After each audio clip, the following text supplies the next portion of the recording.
Today we're going to show you how to change the ice actuator on your refrigerator. And it's a really easy job. All we're going to need is a Phillips screwdriver and maybe a pair of needle nose pliers. Let me show you how we do it. Now before we begin this repair, since we will be working near some electrical circuits, we will want to disconnect the power to the refrigerator. So pull it out far enough that you can pull the plug.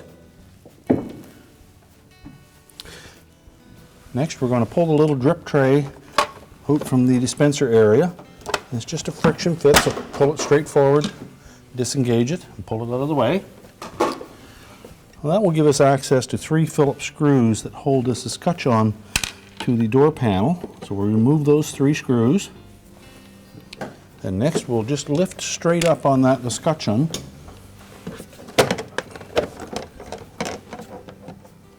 It has a little clip edge across the top that engages across the top of the dispenser. So we'll then disconnect the wire harness and we can set that aside. Now next we'll remove 3 more Phillips screws that hold the assembly to the door panel. And we'll also need to pull the water line up through from the spout of the dispenser. And if you can't pull it out with your hand, just take a pair of needle nose pliers and just gently grasp that tubing and pull it straight up out of the opening. And we should be able to pull that assembly out enough at this point that we can disconnect the harness on the left-hand side. We can now take the assembly and set it on a suitable work surface where we can replace the part. Now with the dispenser assembly on a suitable work surface, we're going to begin by loosening the center screw that holds a flat retaining plate. We don't need to remove it, we'll just loosen it enough that we can pull the pin out from underneath of it. On the opposite side we'll completely remove that screw and the little retaining strap. At this point we can pivot that chute up and away from the opening, and then we should be able to pull it sideways to disengage it from the opposite side. We can discard the old assembly. Now when installing the new ice actuator, we're going to begin by putting this pin on the right hand side into that center clamp area first. And we'll slide it completely into the opening and we'll just tilt it enough that we can engage that pin, and then we'll tighten that screw to hold the plate tight against it.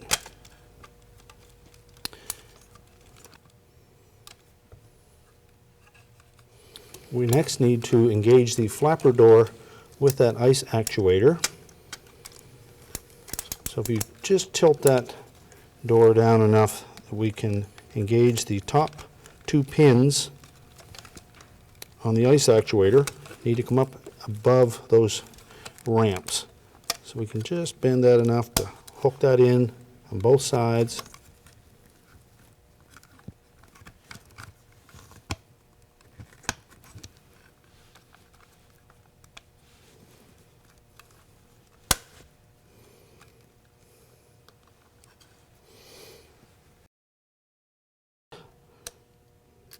We'll lay that retaining strap in place.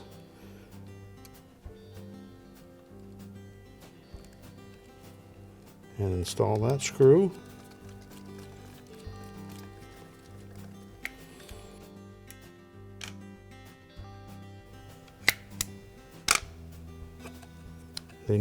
Those 2 pins need to sit on top of those ramps.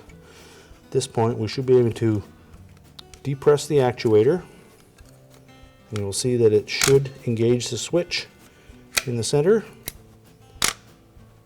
and hold the flapper door from springing free. Now we're ready to reinstall it in the refrigerator. Now when reassembling this dispenser assembly, then we'll reconnect the wire harness on the left side. We need to make sure that we get that water line down into the spout area so that it just protrudes below the opening.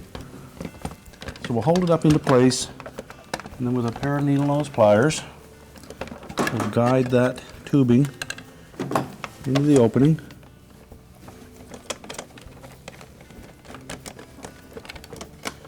And then carefully push the assembly back into position.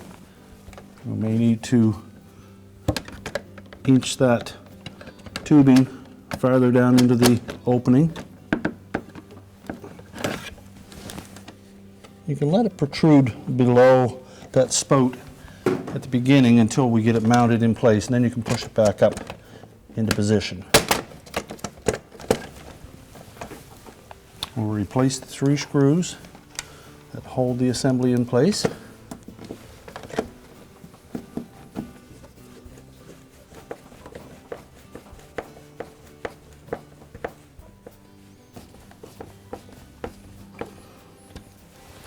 Now carefully push that tubing back up so that it's just about flush.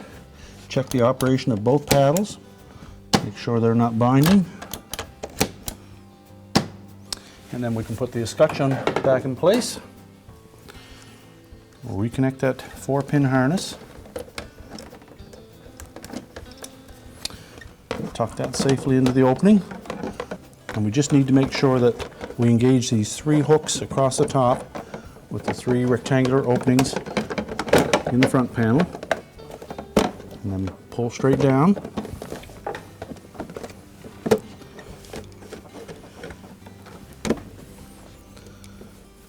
Install the 3 screws across the bottom.